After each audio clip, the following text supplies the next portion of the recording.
Welcome TWS academy. Good morning everyone. আজকে আমরা আলোচনা করব ইতিহাস প্র্যাকটিস ক্লাস 14 নম্বর ক্লাস নিয়ে। এর আগে 13খানা প্র্যাকটিস ক্লাস তোমাদের রয়েছে, সেগুলো ভালো করে দেখবে এবং সেখানে দেখবে অনেক গুরুত্বপূর্ণ প্রশ্নগুলো নিয়ে কিন্তু আমরা আলোচনা করেছি। এর আগে আমরা 13খানা প্র্যাকটিস ক্লাস নিয়ে আলোচনা করেছি, সেখানে গুরুত্বপূর্ণ অনেক প্রশ্নগুলো রয়েছে, সেগুলো দেখবে এবং নিজেরা মক টেস্ট দেবে। চলো আজকে শুরু করি ইতিহাস প্র্যাকটিস ক্লাস 14 নম্বর ক্লাস নিয়ে। তার আগে দেখে নাও আমাদের সম্প্রতি 2খানা ব্যাচ লঞ্চ হয়েছে, লেডি কনস্টেবল এবং পিএসসি ক্লার্কশিপের ব্যাচ, এবং এখানে সমস্ত বিষয় অনুযায়ী সিলেবাস অনুযায়ী ক্লাস কিন্তু করানো হয়। এছাড়া লাইভ রেকর্ডের সুবিধা রয়েছে, অভিজ্ঞ শিক্ষক পিডিএফ নোটসের সুবিধা রয়েছে। 1 নম্বর প্রশ্ন দেখে নিই, দেখো 1857 মহাবিদ্রোহে কানপুর সিপাহীদের নেতৃত্ব কে দিয়েছিলেন? 1857 বিদ্রোহের কানপুর সিপাহীদের নেতৃত্ব কে দিয়েছিলেন?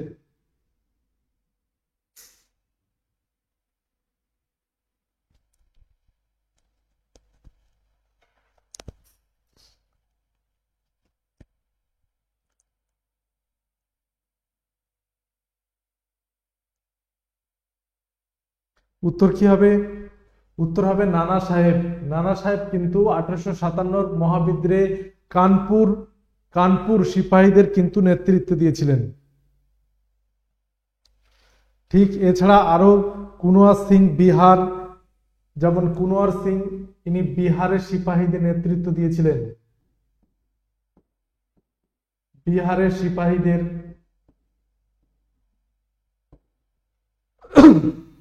রানী লক্ষ্মীবাই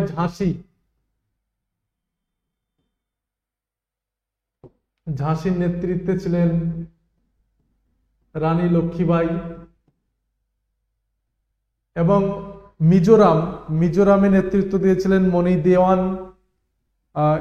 এগুলো মনে রাখবে যে ঝাঁসির রানী লক্ষ্মীবাই, তিনি ঝাঁসির সিপাহীদের নেতৃত্ব দিয়েছিলেন। এবং কুনওয়ার সিং বিহারের সিপাহীদের নেতৃত্ব দিয়েছিলেন। নানা সাহেব কানপুর সিপাহীদের নেতৃত্ব কিন্তু দিয়েছিলেন। 2 নম্বর দেখো, ভারতের স্বাধীনতা আন্দোলনের কোন ঘটনার সঙ্গে সূর্য সেন জড়িত ছিলেন? ভারতের স্বাধীনতা আন্দোলনের কোন ঘটনার সাথে সূর্য সেন জড়িত ছিলেন? চট্টগ্রাম অস্ত্রাগার লুণ্ঠন, কাকোরি ষড়যন্ত্র মামলা, নাকি আইন অমান্য আন্দোলন, নাকি হোম রুল আন্দোলন? উত্তর করো। ভারতের স্বাধীনতা আন্দোলনের কোন ঘটনার সঙ্গে সূর্য সেন জড়িত ছিলেন?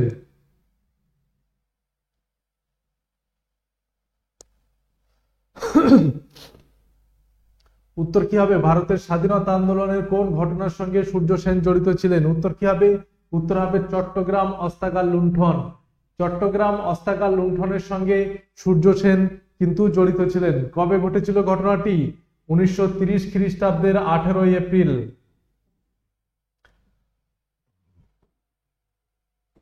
1930 খ্রিস্টাব্দের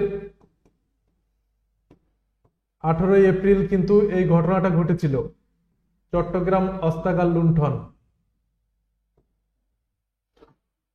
1930 খ্রিস্টাব্দে 18 এপ্রিল চট্টগ্রাম অস্ত্রাগার লুণ্ঠন ঘটেছিলেন।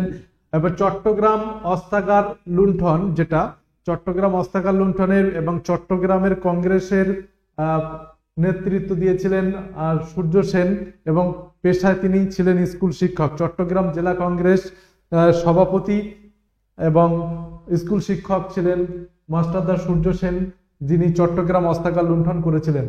3 নম্বর দেখো, ক্রিপস মিশন প্রস্তাব একটি ফেল করা ব্যাংকের ওপর ফেল পড়া, এটা হবে ব্যাংকের ওপর আগামী দিনের চেকের মতো। এটি কার উক্তি ছিল?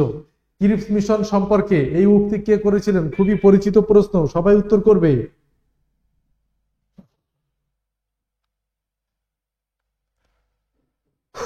ক্রিপস মিশন প্রস্তাব একটি ফেল করা ব্যাংকের উপর আগামী দিনের চেকের মতো, এই উক্তিটি করেছিলেন কে? মহাত্মা গান্ধী করেছিলেন ক্রিপস মিশন প্রস্তাব সম্পর্কে। এবং ক্রিপস মিশন কবে হয়? 1942 খ্রিস্টাব্দে ক্রিপস মিশন ভারতে এসে জনসমক্ষে ক্রিপস প্রস্তাব মানে একটা যে প্রস্তাব দিয়েছিল যে ডোমিনিয়ন স্ট্যাটাসের প্রস্তাব এবং প্রতিনিধি নিয়ে শাসনতান্ত্রিক একটা সংবিধান খসড়া কমিটি তৈরির যে প্রস্তাব, সেটা ক্রিপস মিশন দিয়েছিল যে ডোমিনিয়ন স্ট্যাটাস দেওয়া হবে, কিন্তু তখন ভারতের স্বাধীনতা আন্দোলন চরম পর্যায়ে, তখন কিন্তু ডোমিনিয়ন স্ট্যাটাসটা ভারতীয় নেতৃত্ববৃন্দ মেনে নিতে পারেনি। ওই জন্য ফেল পড়া ব্যাংকের ওপর চেক কাটা সামিল, এই কথাটি কিন্তু গান্ধীজি বলেছিলেন। এবং 1942 খ্রিস্টাব্দের 29শে মার্চ জনসমক্ষে এই প্রস্তাবটি কিন্তু ক্রিপস কি করে প্রস্তাব পেশ করে এবং 11 এপ্রিল আবার এটাই প্রত্যাহার করে নিয়ে পরের দিন লন্ডন যাত্রা করে, অর্থাৎ সম্পূর্ণভাবে ব্যর্থ হয়েছিল এটি। 4 নম্বর দেখো, খানুয়ার যুদ্ধ কাদের মধ্যে হয়েছিল? খানুয়ার যুদ্ধ কাদের মধ্যে হয়েছিল? তোমরা সবাই জানো যে খানুয়ার যুদ্ধ ভারতে মুঘল স্থাপত্যের জন্য একটা চরম লড়াই ছিল, সেটা কাদের সাথে হয়েছিল? খানুয়ার যুদ্ধ হয়েছিল কার সাথে? বাবর এবং রানা সঙ্গের সাথে খানুয়ার যুদ্ধ কিন্তু হয়েছিল। খানুয়ার যুদ্ধ হয়েছিল বাবর এবং রানা সঙ্গের সাথে। 5 নম্বর দেখো, নিষাদ বাগ কে নির্মাণ করেছিলেন? নিষাদ বাগ কে নির্মাণ করেছিলেন?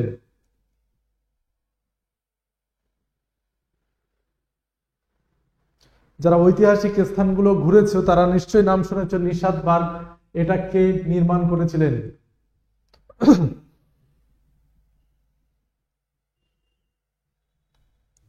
উত্তর কি হবে? উত্তর হবে জাহাঙ্গীর। জাহাঙ্গীর নিষাদ বাগ নির্মাণ করেছিলেন। ইনি প্রাকৃতিক সৌন্দর্যকে চিত্রশিল্পে, অর্থাৎ প্রাকৃতিক চিত্রশিল্পী, প্রাকৃতিক চিত্র শিল্পে তিনি রূপ দিয়েছিলেন।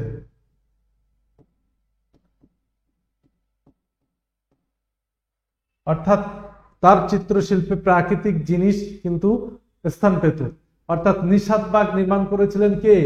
জাহাঙ্গীর, এবং প্রাকৃতিক চিত্রশিল্পে তিনি রূপদান করেছিলেন। 6 নম্বর দেখো, রুদ্রদমন ছিলেন একজন বিখ্যাত, অনেকবার আলোচনা হয়েছে এটা, যে রুদ্রদমন ছিলেন একজন বিখ্যাত পল্লব শাসক, শক শাসক, কুষাণ শাসক না মৌর্য শাসক? বলো, উত্তর করো। রুদ্রদমন একজন বিখ্যাত কোন জাতির শাসক ছিলেন? রুদ্রদমন পল্লব শাসক নাকি শক শাসক নাকি কুষাণ নাকি মৌর্য শাসক?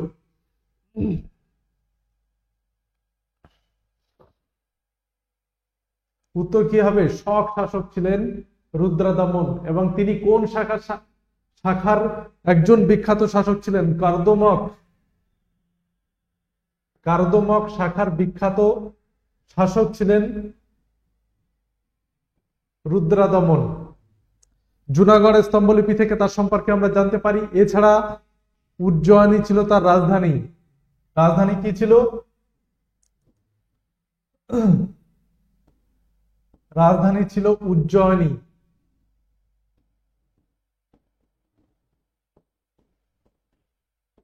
উজ্জয়িনী ছিল তার রাজধানী। তাহলে নিষাদ বাগ নির্মাণ করেছিলেন জাহাঙ্গীর। আচ্ছা, এটা রুদ্রদমন ছিলেন একজন শক শাসক এবং তিনি কার্দমাক শাখার, এবং রাজধানী ছিল উজ্জয়িনী। 7 নম্বর দেখো, পরমেশ্বর পরম ভট্টারক মহারাজা ধীরাজ উপাধি কার ছিল? পরমেশ্বর পরম ভট্টারক মহারাজা ধীরাজ উপাধি কার ছিল? বলো সবাই।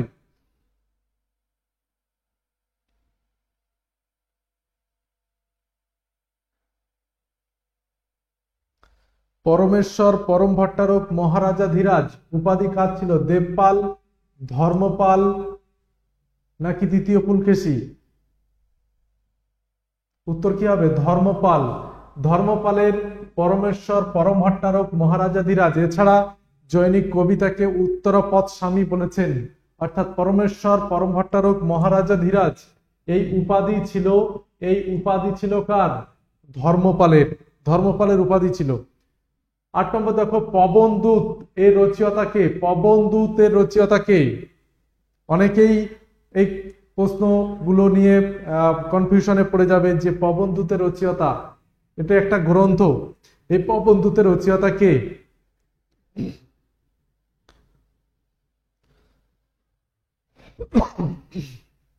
দেখো পবনদূতের রচয়িতা হচ্ছে ধৈ।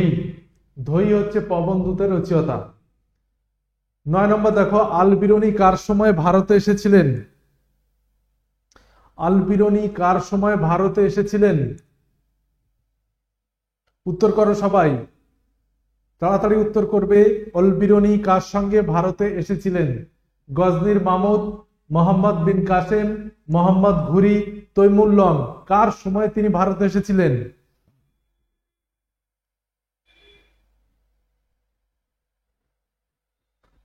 আল-বিরুনি কার সঙ্গে ভারতে এসেছিলেন? উত্তর কি হবে? গজনীর মামুদ, মোহাম্মদ বিন কাসেম, মোহাম্মদ ঘুরি নাকি তৈমুর লং? উত্তর কি হবে? উত্তর হবে এ, গজনীর মামুদের সঙ্গে তিনি ভারতে এসেছিলেন। গজনীর মামুদের সঙ্গে তিনি ভারতে এসেছিলেন।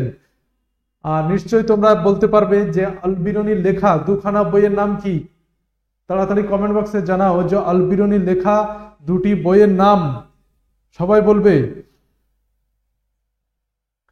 এছাড়া আল-বিরুনির আল-বিরুনির প্রকৃত নাম হচ্ছে আবু রিহান। আবু রিহান ছিল আল-বিরুনির প্রকৃত নাম। তাহলে আল-বিরুনি কার সঙ্গে ভারতে এসেছিল? গজনীর মামুদের সঙ্গে। দুখানা বইয়ের নাম সবাই কমেন্ট বক্সে জানাবে। 10 নম্বর দেখো সিল্ক লেটার কনস্পিরেসি এর মূল অভিযুক্ত কে ছিলেন? রেশমি রুমাল ষড়যন্ত্র মামলা। রেশমি রুমাল ষড়যন্ত্র মামলার মূল অভিযুক্ত কে ছিলেন? মৌলানা আব্দুল বারী, মৌলানা মোহাম্মদ হাসান, হাকিম আজমল খান, ওবেদুল্লাহ না বরকতুল্লাহ? কে ছিলেন সিল্ক লেটার কনস্পিরেসি এর মূল অভিযুক্ত? কে ছিলেন?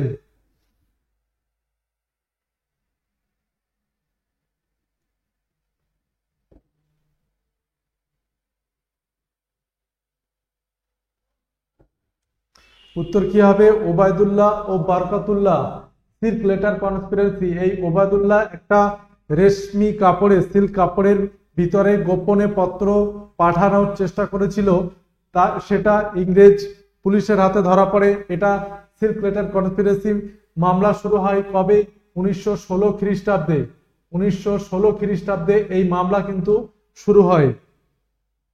11 নম্বর দেখো পাহাড় কেটে মন্দির গঠনের পদ্ধতি সর্বপ্রথম কাদের দ্বারা আবিষ্কার হয়? পাহাড় কেটে মন্দির গঠনের পদ্ধতি সর্বপ্রথম কাদের দ্বারা আবিষ্কার হয়? প্রাচীন যুগে পাহাড় কেটে এবং স্বাধীনভাবে অট্টালিকা তৈরি করে কাঠের বিভিন্ন স্ট্রাকচার তৈরি করে বিভিন্ন ধরনের মন্দির বানানোর রীতি প্রচলিত ছিল। বিশেষ করে দক্ষিণ ভারতে পাহাড় কেটে মন্দির গঠনের রীতি সর্বপ্রথম কাদের দ্বারা আবিষ্কার হয়? উত্তর করো। রাষ্ট্রকূট, চালুক্য, চোল, পল্লব? কি হবে? উত্তর হবে পল্লব।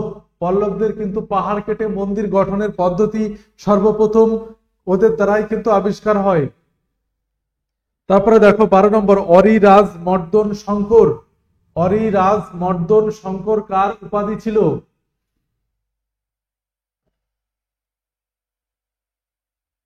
অরিরাজ মর্দন শঙ্কর কার উপাধি ছিল? ধর্মপাল, লক্ষণ সেন, বল্লাল সেন নাকি দ্বিতীয় পুলকেশী?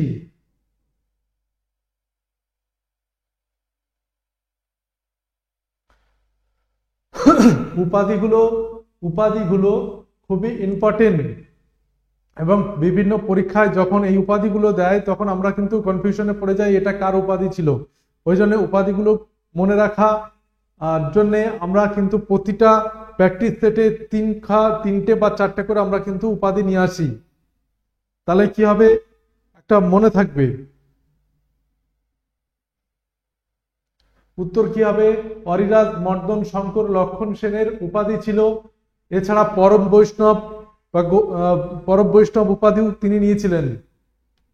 13 নম্বর দেখো স্বপ্ন বাসব দত্তা রচয়িতা কে? স্বপ্ন বাসব দত্তার রচয়িতা কে?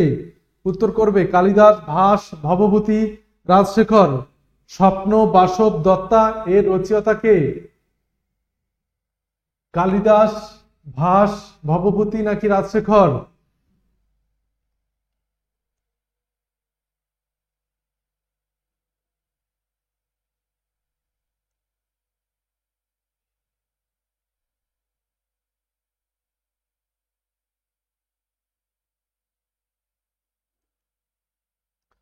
উত্তর কি হবে? ভাস।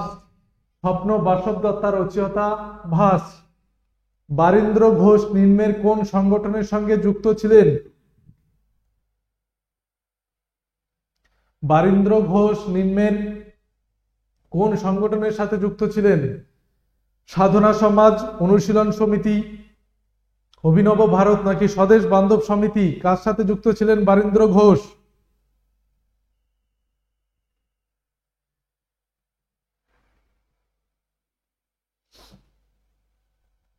উত্তর কি হবে? বারীন্দ্র ঘোষ অরবিন্দ ঘোষের ভাই, অনুশীলন সমিতির সাথে যুক্ত ছিলেন। এবং ঢাকা অনুশীলন সমিতির প্রতিষ্ঠাতা কে? কেউ কি বলতে পারবে ঢাকা অনুশীলন সমিতি?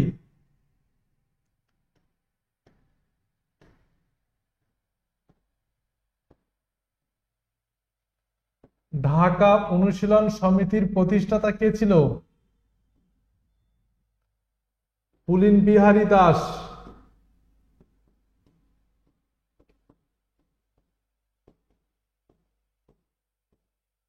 তাহলে বারীন্দ্র ঘোষ নিম্নের কোন সংগঠনের সাথে যুক্ত ছিলেন?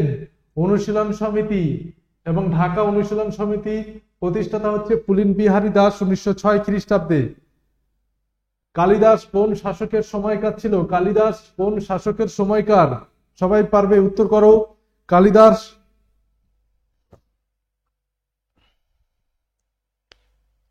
কালিদাস কোন শাসকের সময়কার ছিল?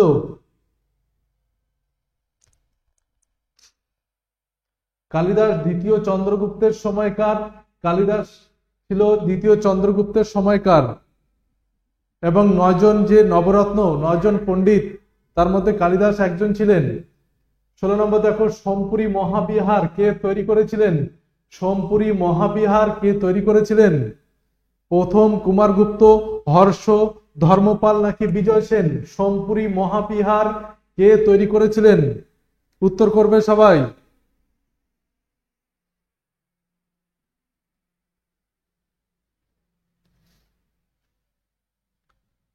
সোমপুরী মহাবিহার কে তৈরি করেছিলেন?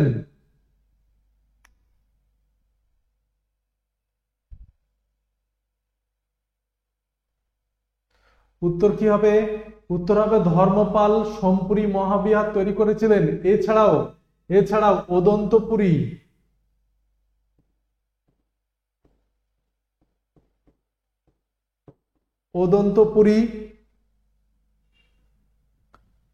বিক্রমশিলা,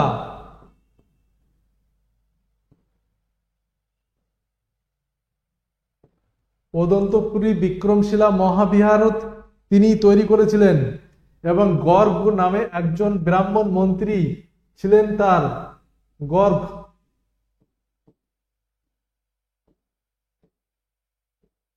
গর্গ নামে মন্ত্রী ছিল, তার কথা জানা যায়। তাহলে ধর্মপাল, ওদন্তপুরী, বিক্রমশিলা, সোমপুরী মহাবিহার কিন্তু তৈরি করেছিলেন গর্গ নামে একজন ব্রাহ্মণ মন্ত্রীর কথা জানা যায়। 17 নম্বর দেখো, ব্লু ওয়াটার পলিসির সঙ্গে সংযুক্ত কে? খুবই গুরুত্বপূর্ণ প্রশ্ন। ব্লু ওয়াটার পলিসির সঙ্গে সংযুক্ত কে? ডি আলমিডা, আলবুকাক, ডুপ্লেক্স না রবার্ট ক্লাইভ? কে? ডি আলমিডা নাকি আলবুকাক, কি হবে?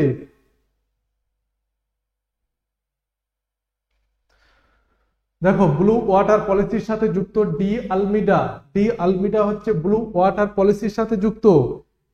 18 নম্বর দেখো, স্বরাজ পার্টির সভাপতি কে ছিলেন? স্বরাজ পার্টির সভাপতি কে ছিলেন? তোমরা নিশ্চয়ই জানো যে স্বাধীনতা আন্দোলনের সময় স্বরাজ্য পার্টি প্রতিষ্ঠিত হয়েছিল। সেই স্বরাজ্য পার্টির সভাপতি কে ছিল?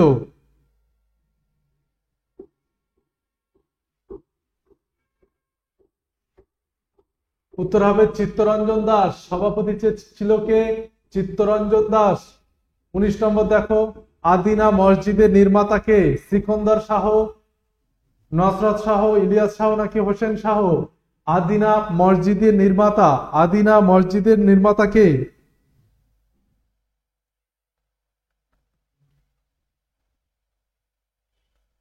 উত্তর করবে সবাই। আদিনা মসজিদের নির্মাতা কে? সিকন্দর শাহ, নসরত শাহ, ইলিয়াস শাহ নাকি হোসেন শাহ? আদিনা মসজিদের নির্মাতা।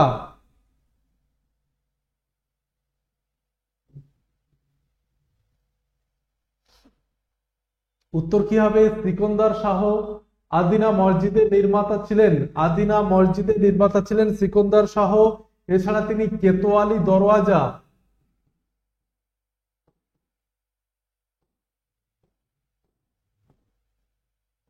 কেতোয়ালি দরওয়াজা নির্মাণ করেছিলেন এবং তার সময়ে 1359 খ্রিস্টাব্দে কত 1359 খ্রিস্টাব্দে ফিরোজ তুগলক বাংলা আক্রমণ করেছিল এবং তিনি পিতার পদাঙ্ক অনুসরণ করে সিকন্দর শাহ একডালা দুর্গে আশ্রয় নিয়েছিল এবং তাকে পরাজয় করা অসম্ভব দেখে ফিরোজ তুগলক বাংলার স্বাধীনতা মেনে নিয়েছিল। তাহলে সিকন্দর শাহ কেতোয়ালি দরজা তৈরি করে এবং 1359 খ্রিস্টাব্দে ফিরোজ তুগলক তার সময় বাংলা আক্রমণ করেছিল, তার আগেও করেছিল কিন্তু তার সময় আক্রমণ করে।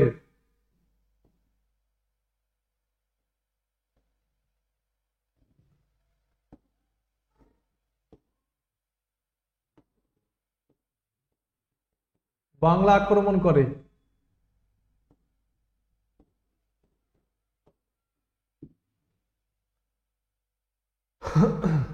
20 নম্বর দেখার আগে দেখো আমাদের ডব্লিউবিপি এবং কেপি নতুন foundation batch, SSC GD foundation batch, উদ্যম ব্যাচ রয়েছে, প্র্যাকটিস ব্যাচ রয়েছে।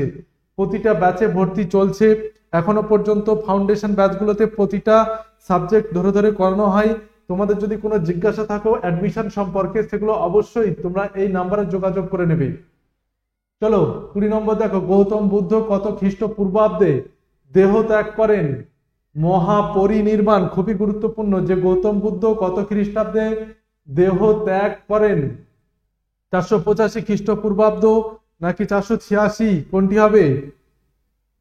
নাকি 480 নাকি 481?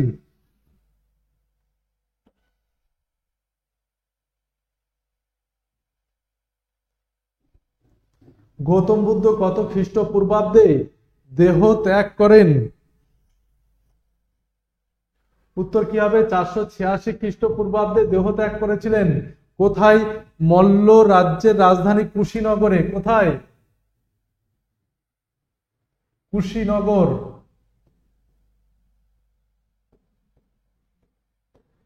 জন্ম অধিকাংশ ঐতিহাসিক মেনে নিয়েছেন 566 খ্রিস্টপূর্বাব্দে।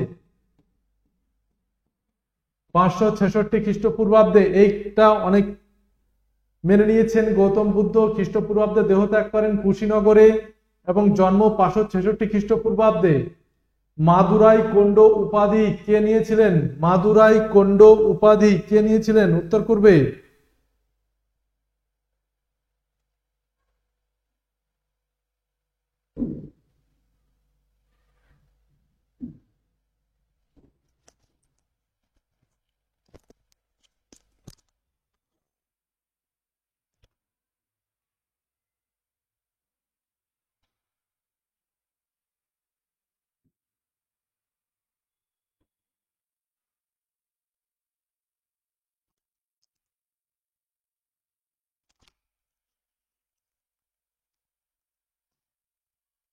উত্তর কি হবে?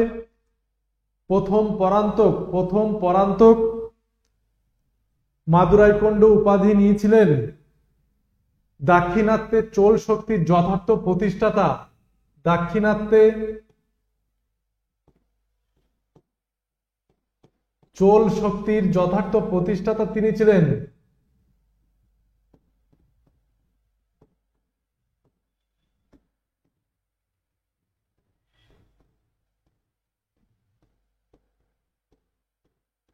দাক্ষিণাত্যে চোল শক্তির যথার্থ প্রতিষ্ঠাতা এবং চোল বংশের প্রথম ঐতিহাসিক রাজার নাম কি ছিল?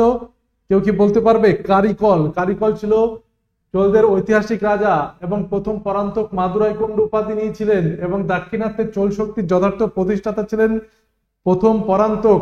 22 নম্বর দেখো, চিকিৎসা সংগ্রহ গ্রন্থটি রচয়িতা কে? সবাই উত্তর করবে। চিকিৎসা সংগ্রহ গ্রন্থটি রচয়িতা ব্রহ্মগুপ্ত, আর্যভট্ট, চরক নাকি চক্রপাণি দত্ত?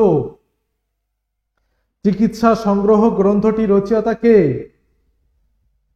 কে পারবে উত্তর করবে? উত্তর হবে চক্রপাণি দত্ত। চক্রপাণি দত্ত ছিলেন চিকিৎসা সংগ্রহ গ্রন্থটি রচয়িতা। বাংলার আকবর নামে কে পরিচিত ছিল? গিয়াসউদ্দিন আজম, নাসিরউদ্দিন মাহমুদ, আলাউদ্দিন হোসেন শাহ নাকি নসরত শাহ? বাংলার আকবর নামে কে পরিচিত ছিলেন?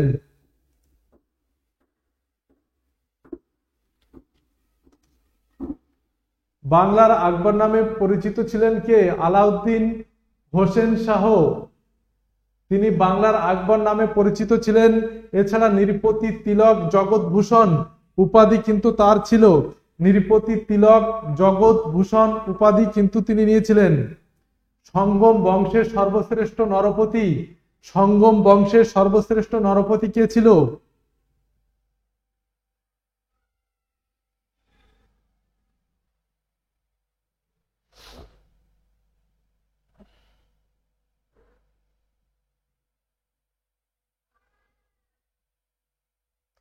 সঙ্গম বংশের সর্বশ্রেষ্ঠ নরপতি ছিল দ্বিতীয় দেবরায়।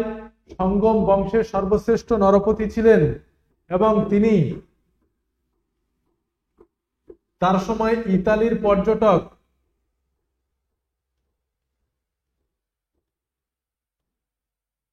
নিকোলা কন্টি ভারতে এসেছিলেন।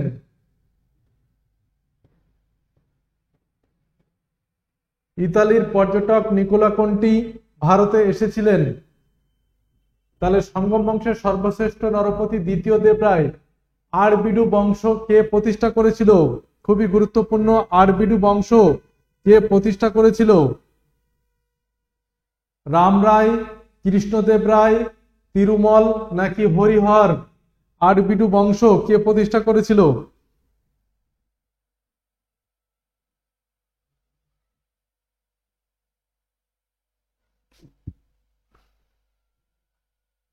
উত্তর করবে সবাই।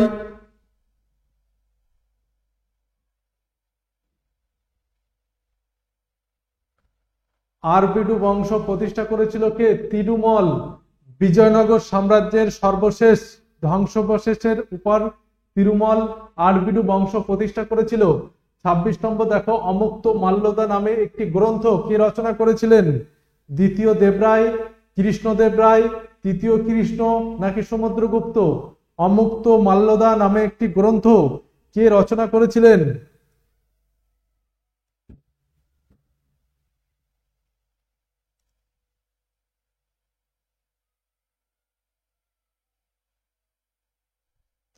অমুক্ত মাল্যদা রচনা করেছিলেন কৃষ্ণদেব রায় এবং অন্ধ্র কবিতার পিতামহ বলা হয় পেড্ডনকে। এই পেড্ডন ছিলেন কৃষ্ণদেব রায়ের সভাপতি বলছি মানে সভাকবি। তাহলে কৃষ্ণদেব রায়ের সভাকবি ছিলেন অন্ধ্র কবিতার পিতামহ পেড্ডন।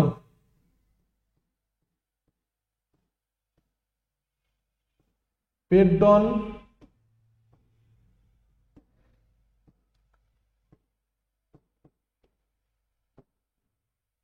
সভাকবি পেড্ডন ছিলেন সভাকবি কৃষ্ণদেব রায়ের।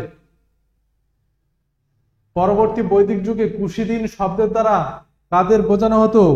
সবাই পারবে, উত্তর করবে। পরবর্তী বৈদিক যুগে কুশিদিন শব্দের দ্বারা কাদের বোঝানো হতো? কুশিদিন শব্দের দ্বারা কাদের বোঝানো হতো? উত্তর কি হবে? ঋণের ব্যবসায়ী বা মহাজন তাদের বোঝানো হতো কুশিদিন শব্দের দ্বারা। ঋণের ব্যবসায়ী বা মহাজন। রেশম পথ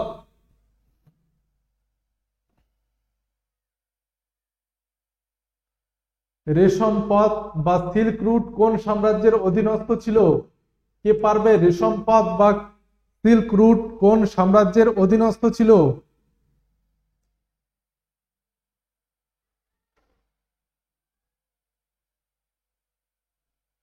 উত্তর হবে কুষাণ সাম্রাজ্যের অধীনস্থ ছিল সিল্ক রুট বা রেশম পথ, যেটা বারবারই দখল করার জন্য বিভিন্ন রাজ্যের মধ্যে সংঘর্ষ চলতো।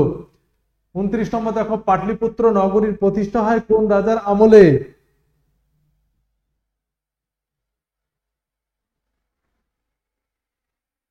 পাটলিপুত্র নগরীর প্রতিষ্ঠা হয় অজাতশত্রুর আমলে, সেটা আরো জাঁকজমকপূর্ণ তৈরি হয় উদয়ের আমলে, এবং অজাতশত্রুর আমলে কিন্তু পাটলিপুত্র নগরীর প্রতিষ্ঠা হয়।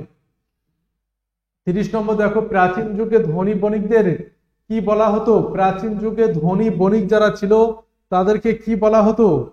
পাপনিকো, স্বার্থবাহ, শ্রেষ্ঠী, কোনটি নয়, উত্তর কি হবে? শ্রেষ্ঠী। শ্রেষ্ঠী বলা হতো তাদের। পাপনিকো তাদেরকে ছোট ব্যবসায়ী বলা হতো, ছোট ব্যবসায়ী। ছোট ব্যবসায়ীদের পাপনিকো বলা হতো। তাহলে প্রাচীন যুগে ধনী বণিকদের বলা হতো শ্রেষ্ঠী, এবং প্রাচীন যুগে ধনী বণিকদের বলা হতো শ্রেষ্ঠী, এবং ছোট ব্যবসায়ীদের বলা হতো পাপনিকো। ভ্রাম্যমাণ বণিকদের বলা হতো স্বার্থবাহ। আজকে এই পর্যন্ত কার কতটা হলো অবশ্যই জানাবে, এবং নিজেরাও মক টেস্ট দেবে এবং বেশি করে কোশ্চেন গুলো দেখার চেষ্টা করবে, তাতে করে রিভিশন প্লাস আয়ত্ত সম্ভব হবে। চলো আজকে এ পর্যন্ত। সমস্ত পরীক্ষায় কিন্তু এগুলো গুরুত্বপূর্ণ, বিশেষ করে পিএসসির সমস্ত পরীক্ষা, লেডি কনস্টেবল ছাড়াও বিভিন্ন ধরনের পরীক্ষায় কিন্তু ইতিহাস একটি গুরুত্বপূর্ণ বিষয়, এবং সেখানে ওয়ানলাইনার থেকে সবচেয়ে বেশি যেটা আসে সেটা হচ্ছে কনসেপচুয়াল আসছে। সুতরাং এই প্রশ্নগুলো কিন্তু দেখবে।